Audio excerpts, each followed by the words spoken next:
Bonjour à tous, bienvenue sur le GPS pour la famille. Donc cette chaîne YouTube à disposition des parents et des éducateurs, des grands-parents également. Je suis Kitry Didier et aujourd'hui avec Christelle Martin qui est professeure des écoles, nous allons vous parler de sérénité. Enfin c'est surtout elle qui va vous parler de sérénité en ce rush de septembre et ce mois de rentrée de toutes les activités et rentrée scolaire. C'est un sujet qui est, je pense, pertinent. Donc c'est à toi Christelle.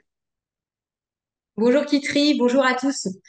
Donc je suis Christelle Martin, je suis mariée, j'habite dans le Tarn-et-Garonne et effectivement depuis 10 ans je suis professeure des écoles.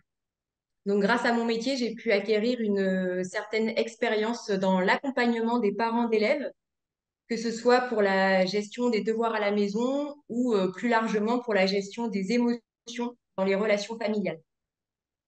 Donc aujourd'hui nous allons parler de sérénité, la sérénité pour une vie plus harmonieuse et plus heureuse.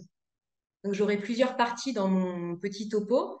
Et dans une première partie, on essaiera d'abord de comprendre pourquoi est-ce qu'on a besoin de la sérénité et comment la définir. Donc, dans notre vie quotidienne, nous savons que nous sommes trop souvent malmenés par des urgences qui nous forcent à prendre des décisions rapides ou bien par des situations qui nous dépassent et qui provoquent en nous du stress et parfois de l'anxiété.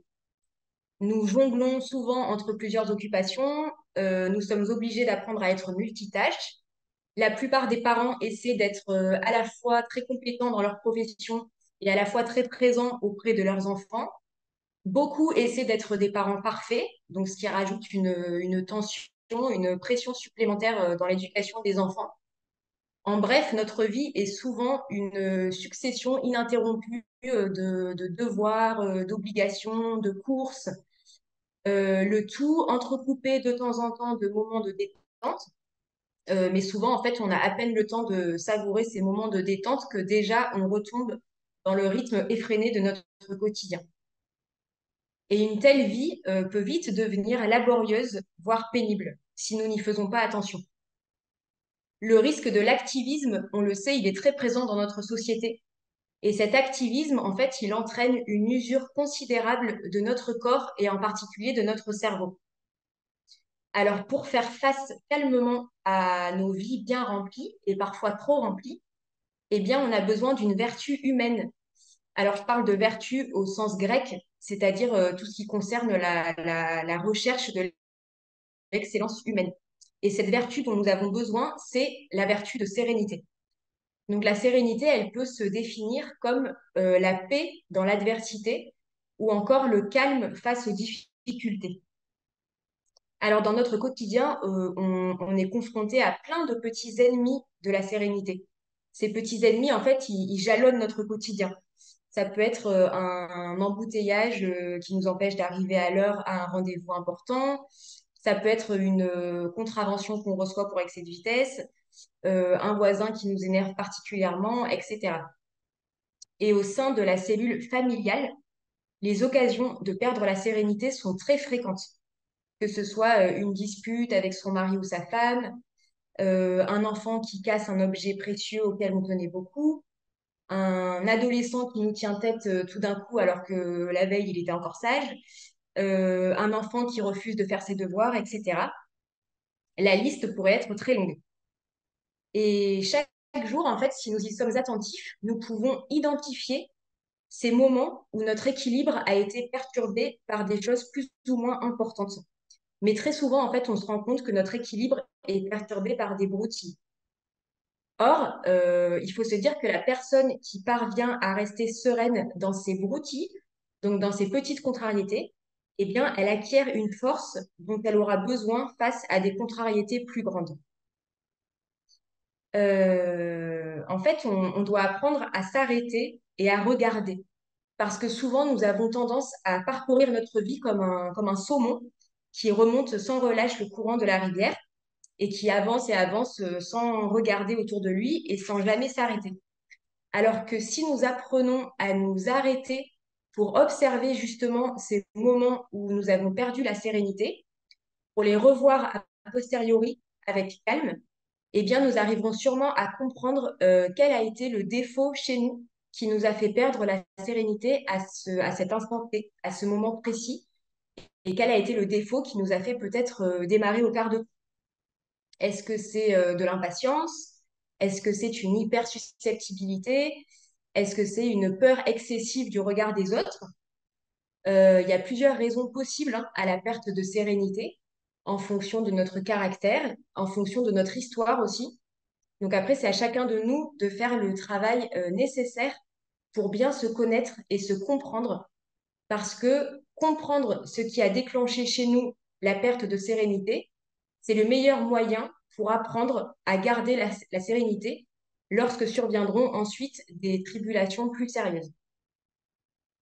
Donc, exemple très concret à la maison, si j'ai tendance à me mettre en colère très vite quand mon enfant refuse de faire ses devoirs le soir, et si j'arrive à identifier que chaque fois que mon enfant refuse de faire spontanément ses devoirs le soir, en fait, je m'énerve très vite et je perds patience parce que ça me renvoie à mes propres difficultés scolaires de quand j'étais enfant, eh bien, c'est une petite victoire alors, parce que j'ai compris quel était le vrai nœud du problème, quel était le vrai motif de ma colère. Dans cet exemple, en fait, ma colère, c'est la réaction naturelle à une peur, qui est la peur que mon enfant vive, reproduise les mêmes difficultés scolaires que moi. Donc, en général, une fois que j'ai identifié ma peur, eh bien, j'apprends à être plus indulgente, plus indulgent envers mon enfant parce que je comprends alors que lui n'y est pour rien et qu'il n'est pas responsable de mon passé et que ma réaction excessive est injuste. Alors, dans ce cas concret, le top du top serait de réussir ensuite à parler avec mon enfant pour lui expliquer les raisons de ma réaction excessive. Et ça ne pourra qu'améliorer le climat de confiance entre lui et moi, évidemment. Donc, en conclusion de cette première partie, on pourrait dire que la sérénité est une force de l'esprit et du cœur qui nous aide devant une contrariété à accepter calmement et humblement la réalité qui s'offre à nous. Alors, je dis humblement parce que oui, nous devons accepter de ne pas pouvoir tout contrôler et tout maîtriser dans nos vies comme nous souhaiterions. La vie est un cadeau, on a souvent tendance à l'oublier, la vie est un cadeau et la vie nous dépasse. Et en général, c'est mathématique, plus nous nous révoltons contre les événements de notre vie et plus nous perdons la paix et la joie. Et à l'inverse, plus nous acceptons avec humilité les choses qui nous arrivent et en essayant de voir le bon côté des situations, et plus nous gagnons en paix et en sérénité. Voilà, donc ensuite, dans une deuxième partie, on va voir comment réussir à garder son calme face à tous ces facteurs stressants et toxiques de nos vies. Donc la personne qui est vraiment sereine va réussir à garder son calme en favorisant plusieurs attitudes. Et la première de ces attitudes, c'est d'abord réussir à établir des priorités. Donc apprenons à prioriser les choses de notre quotidien. Donc par exemple, à la maison, le soir, trier son linge sec ou écouter un enfant qui a vécu des malheurs à l'école et qui a besoin d'en parler, ce sont deux actions qui n'ont pas la même importance. Donc, si j'ai le temps dans mon emploi du temps réduit pour une seule action, eh bien, je vais choisir d'écouter mon enfant parce que c'est plus important à mes yeux de parent que de trier du linge, même si la pile de linge déborde.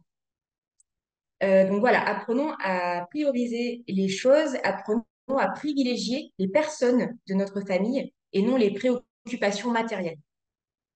Donc une deuxième attitude pour réussir à garder son calme face à tous les facteurs stressants de nos vies, c'est essayer d'insuffler de la confiance et de la sécurité à notre entourage. Donc, si on reprend l'exemple de l'enfant qui avait besoin de parler de sa journée de classe parce que peut-être il portait des nouvelles lunettes ce jour-là et que les gens se sont moqués de lui dans la cour de récréation. Ça, c'est une histoire très fréquente sur les cours de récréation. Eh bien, par exemple, cet enfant-là, il a un besoin immense d'être écouté, d'être considéré et d'être encouragé par ses parents. Et en l'encourageant et en étant à son écoute, cela nous mettra nous-mêmes en fait dans une dynamique positive et encourageante, même envers nous-mêmes. C'est-à-dire que cet élan positif qu'à ce moment-là, j'oriente vers mon enfant, eh bien en fait, il va se répercuter tout naturellement vers moi-même ensuite. Ensuite, une troisième attitude, c'est d'apprendre à dédramatiser, sans se décourager, même dans les situations contrariantes. Donc, une situation très contrariante du quotidien, par exemple, c'est être coincé dans un embouteillage. Donc, si je suis coincée dans un embouteillage, si par exemple j'habite en région parisienne et que je sais que j'en ai pour 1 heure, eh bien, apprendre à voir cet embouteillage pas forcément comme une perte de temps, mais plutôt comme l'occasion d'une discussion plus profonde avec mes passagers, par exemple, ou bien l'occasion aussi d'écouter une conférence, d'écouter un podcast sur un sujet intéressant que je m'étais promis d'étudier. En fait, plus j'apprendrai à dédramatiser mes contrariétés, plus cela me sera facile le lendemain et tous les jours suivants. Parce qu'une bonne habitude se crée en posant des actes concrets et des actes répétitifs. Donc, je pose l'acte concret de dédramatiser de ma contrariété au jour 1, et puis je repose cet acte au jour 2, au jour 3, ainsi de suite. Et on dit souvent qu'une bonne habitude se crée en 3 mois. Quatrième attitude pour apprendre à garder son calme face aux facteurs stressants de nos vies, c'est apprendre à chasser l'inquiétude et la peur de la souffrance. Alors là, je voulais vous partager un exemple qui m'a beaucoup frappé, moi, l'exemple de Viktor Frankl, que je trouve poignant. Donc, Viktor Frankl est un juif autrichien, professeur de neurologie et de psychiatrie à Vienne, et il est le fondateur de la logothérapie.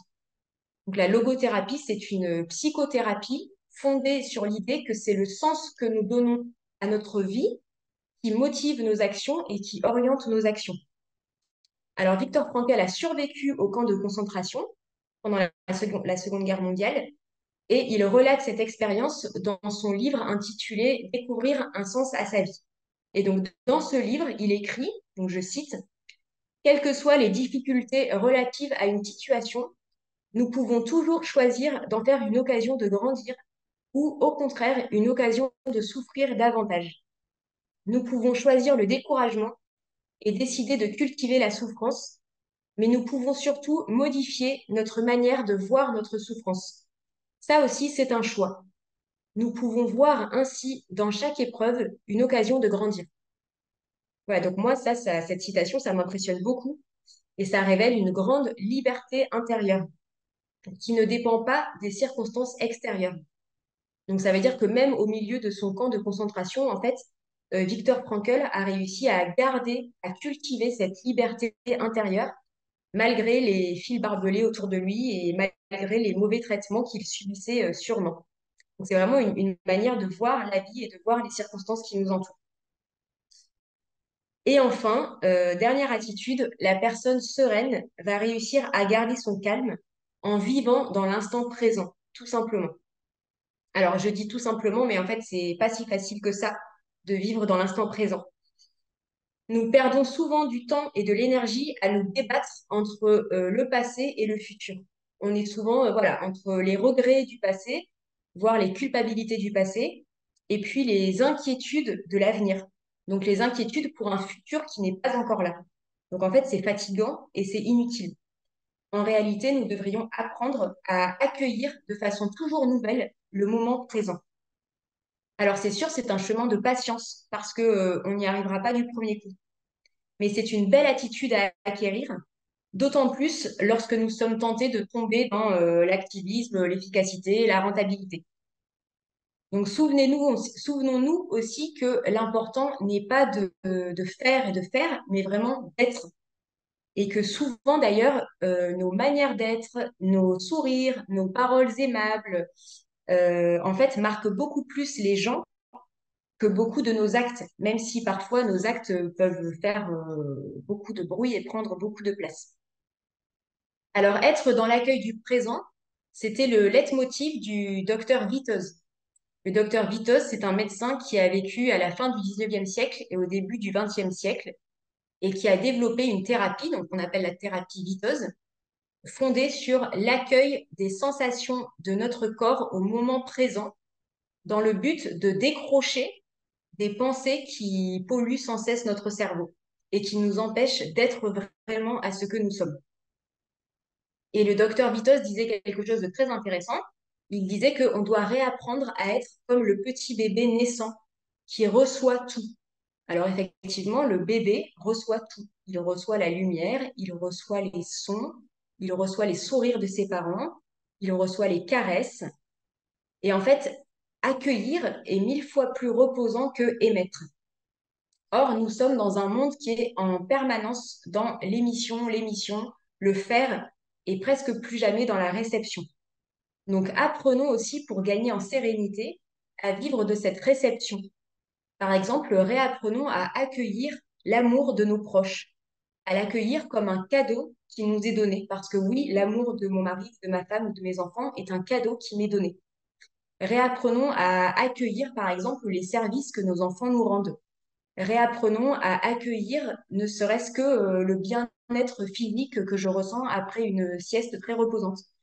Réapprenons à accueillir les rires de nos enfants, etc. Voilà pour la deuxième partie. Maintenant, nous passons à ma troisième partie qui concerne davantage la sérénité face à nous-mêmes. Donc, comment rester serein face à nous-mêmes? Eh bien, il y a plusieurs pistes. Tout d'abord, nous serons sereins face à nous-mêmes en apprenant à nous connaître. On constate souvent qu'on n'en finit pas d'apprendre à se connaître parce qu'il y a toujours quelque chose en nous qui dépasse notre propre perception, quelque chose qui nous échappe. Nous sommes des êtres mystérieux et nous avons une part d'infini en nous. Et souvent, nous avons tendance à nous voir sous des apparences qui déforment la réalité. Alors, on connaît tous le fameux adage de Socrate qui dit « Connais-toi toi-même ». Eh bien, cet adage, en fait, il est très exigeant. Il exige une capacité d'autocritique qui nous rende capables de nous voir tels que nous sommes, sans mensonge, sans maquillage. Donc, c'est important de se demander qui suis-je réellement, quelles sont mes qualités, mes défauts et quels sont mes besoins. Être sincère avec soi-même, en fait, c'est un préambule indispensable pour une vie sereine. Donc, par exemple, si je sais que j'ai absolument besoin d'un footing d'1 heure dans la semaine pour ensuite pouvoir être détendue et disponible psychologiquement pour ma famille, eh bien, ce footing doit vraiment devenir une priorité pour moi. Et il est bon pour toute la famille que je fasse mon footing, parce que sinon, je risque d'exploser et ça finira mal. Une deuxième piste pour la sérénité face à nous-mêmes, eh bien, nous serons aussi plus sereins envers nous-mêmes lorsque nous apprendrons à nous accepter comme nous sommes. Donc, se connaître, c'est une chose, mais s'accepter, c'en est une autre, et s'accepter, en fait, c'est l'étape supérieure. Alors, s'accepter comme on est, sans tomber dans les deux écueils que sont l'idolâtrie de soi-même, je m'idolâtre, et le mépris de soi-même. Donc, essayons de ne pas nous surestimer, mais de ne pas non plus nous sous-estimer, mais plutôt de nous voir avec humilité, tel qu'on est, c'est-à-dire en toute vérité. Alors, on n'est pas meilleur qu'un autre, mais on n'est sûrement pas pire qu'un autre non plus. Ensuite, nous serons sereins lorsque nous apprendrons à rester ouverts au changement en développant notre capacité d'adaptation.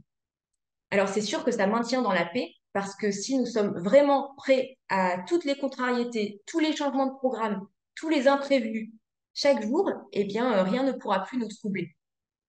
Et apprenons aussi à rester curieux et ouverts intellectuellement. C'est le grand Einstein qui disait qu'il faut faire preuve d'une curiosité passionnelle pour les choses, ce qui maintient notre cerveau en bonne santé, accessoirement. Ensuite, nous serons sereins aussi en vivant une vie cohérente. Alors, qu'est-ce que ça veut dire mener une vie cohérente? Eh bien, c'est faire en sorte que mes paroles, que mes pensées et que mes actions soient en cohérence. On pourrait dire aujourd'hui que mes paroles, mes pensées et mes actions soient alignées. En fait, chacun de nous, nous portons des valeurs, des aspirations au fond de notre cœur, des convictions profondes. Et logiquement, nous essayons au fur et à mesure de notre vie de poser des choix de vie, petits ou grands, qui sont en accord avec ces aspirations. Donc, par exemple, si mon aspiration profonde est de rendre mes enfants heureux, eh bien, je saurai privilégier au quotidien, par exemple, leur formation intellectuelle, humaine. Je saurai aussi passer régulièrement des moments de qualité avec eux. je saurai les aider à réfléchir pour poser des choix libres, etc. À l'inverse, si je me laisse happer par mon travail professionnel alors que ce n'était pas mon objectif de vie, eh bien, quelque part, je me condamne à vivre en incohérence avec ce que je porte au plus profond de mon cœur et j'en serai forcément malheureuse, malheureux, parce que ça ne colle pas en fait avec l'idéal de vie du départ. Ensuite, nous serons sereins aussi en apprenant à transformer nos fragilités en force. Donc là, je souhaite vous partager un autre exemple de vie qui me marque aussi beaucoup. C'est l'exemple de Beethoven, donc le fameux compositeur allemand, qui est devenu progressivement sourd entre 26 et 31 ans. Et donc, à 32 ans, il était totalement handicapé par sa surdité et il se plaignait de bourdonnements d'oreilles, des acouphènes, de jour comme de nuit. Et dans un manuscrit, il confie que seul l'amour de la musique et la recherche de la vertu l'ont empêché de mettre fin à sa vie. Donc, je cite, il écrit: recommandez à vos enfants la vertu qui seule est à même de rendre heureux. Je parle par expérience, c'est la vertu qui m'a arraché à la misère. Donc c'est impressionnant parce qu'à ce moment-là de sa vie, à 32 ans, il donne l'impression d'être anéanti physiquement, du moins, par sa surdité. Et en fait, c'est le moment où il rebondit avec encore plus de force et où il va composer sa troisième symphonie et plusieurs autres grandes œuvres. Donc en fait, sa souffrance, sa maladie et toutes ses blessures quotidiennes qu'il a endurées ont vraiment été le tremplin sur lequel il a rebondi pour faire jaillir une puissance créatrice incroyable. Et la réaction sereine qu'il avait toute sa vie face aux souffrances qu'il avait connues, et ben cette réaction sereine, elle s'explique par le fait qu'il savait vraiment s'enthousiasmer de la bonté, de la beauté, de l'art, de la liberté. Donc il avait vraiment une très belle disposition intérieure qui a donné toute une autre dimension à sa vie et qui lui a permis de prendre de la hauteur et de savourer malgré tout tous les fruits que la vie pouvait lui donner. Et cette disposition lui a vraiment permis de donner le meilleur de lui-même. Voilà. Et une dernière attitude qui va favoriser la sérénité face à nous-mêmes, c'est d'apprendre à contempler. Alors, contempler, qu'est-ce que c'est? C'est s'absorber dans l'observation attentive de quelque chose. Alors, quand on entend contempler, on pense souvent à un beau paysage. Effectivement, c'est fréquent de contempler un beau paysage. Mais on peut aussi apprendre à contempler une personne. Donc, réapprenons à contempler notre mari, notre femme, nos enfants, qui sont des trésors de la vie. La contemplation requiert forcément une sorte de sérénité. Et réciproquement, la sérénité nous permet d'avoir l'esprit reposé et de pouvoir contempler ensuite et savourer la vie. Et souvent, les personnes que nous croisons qui sont remplies d'enthousiasme et de sérénité, ce sont justement les personnes qui savent s'arrêter pour contempler et qui savent admirer les événements, les personnes et les couleurs que nous donne la vie. Ces personnes-là, logiquement, ont une plus grande capacité à être heureuses. Et en général, ça se voit sur leur visage. Voilà pour la troisième partie. Et dans une dernière partie, nous allons parler de la sérénité face aux autres. Comment développer la sérénité face aux autres? Donc, encore une fois, je vais lister plusieurs idées. Alors, tout d'abord, nous gagnerons en sérénité face aux autres en les acceptant tels qu'ils sont sans vouloir les changer. Voilà, on a toujours tendance à vouloir changer la terre entière, sauf nous. Surtout en famille, on a souvent tendance à vouloir changer absolument notre mari, notre femme, nos enfants, euh, pour telle attitude qui nous énerve, telle manière d'être qui nous agace. Mais n'oublions pas que si nous avons pu choisir notre mari et choisir notre femme, nous n'avons pas choisi nos enfants et que réciproquement, nos enfants ne nous ont pas choisis. Donc réfléchir à ça, ça maintient aussi un peu dans l'humilité. Voilà, on est toujours fixé sur les défauts des autres, mais en fait, on devrait en priorité se pencher davantage sur nos défauts. Donc acceptons vraiment les autres tels qu'ils sont sans vouloir à tout prix les changer. Une deuxième attitude, c'est savoir reconnaître nos erreurs avec humilité, sans que ça nous décourage, mais en les prenant plutôt comme une occasion justement de rebondir et d'aller de l'avant. Alors, on peut prendre exemple sur les enfants, parce qu'en général, justement, les enfants, ils ont pas de mal avec ça. Ils savent très bien rebondir après une bêtise.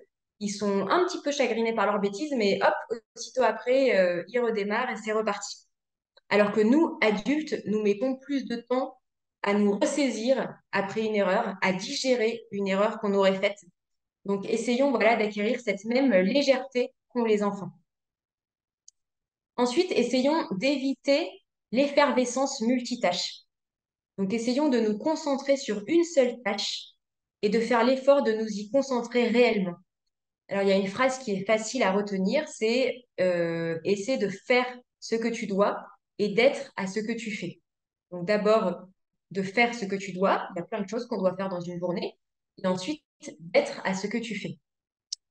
Et de la même manière qu'on va essayer de se concentrer vraiment sur une tâche qu'on est en train d'accomplir, on peut essayer aussi de se concentrer entièrement sur la personne qui nous parle ou sur les personnes qu'on est amené à rencontrer.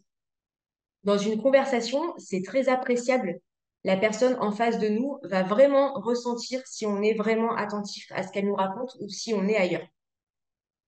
Donc, dans les conversations aussi, on peut gagner en sérénité, en étant vraiment tout entier à la personne qui nous parle, en favorisant aussi l'amabilité, le calme, en prenant du recul, de la hauteur sur les situations et sur les personnes, en regardant les situations dans leur globalité au lieu de regarder uniquement le bout de notre nez.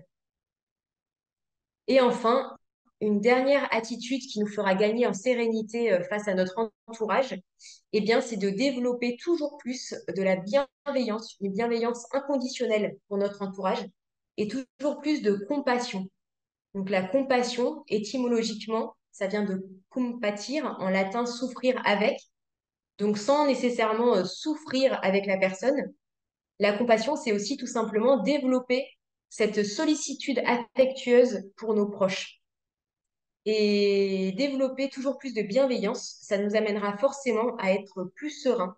En ayant toujours plus de compréhension pour ceux qui nous entourent, nous gagnerons en sérénité dans nos paroles, dans nos jugements aussi, dans notre attitude générale.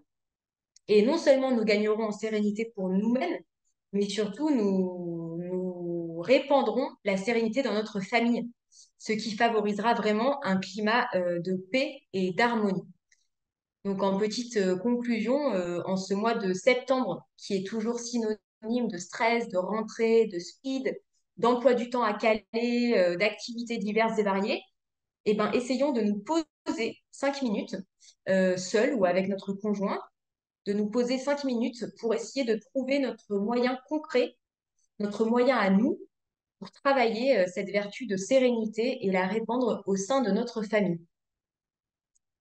Voilà, j'ai terminé. Si vous avez des commentaires, n'hésitez pas à les mettre en bas de cette vidéo. Si vous avez des questions, vous pouvez me contacter sur l'adresse mail gpspourlafamille@gmail.com. Et puis après, si vous voulez partager cette vidéo, elle est libre de droit. Donc, n'hésitez pas à la partager largement autour de vous. Voilà, merci à tous. Merci Kitri. Merci Christelle pour ce beau programme et pour ce lancement de l'année du GPS pour la famille. Merci Christelle.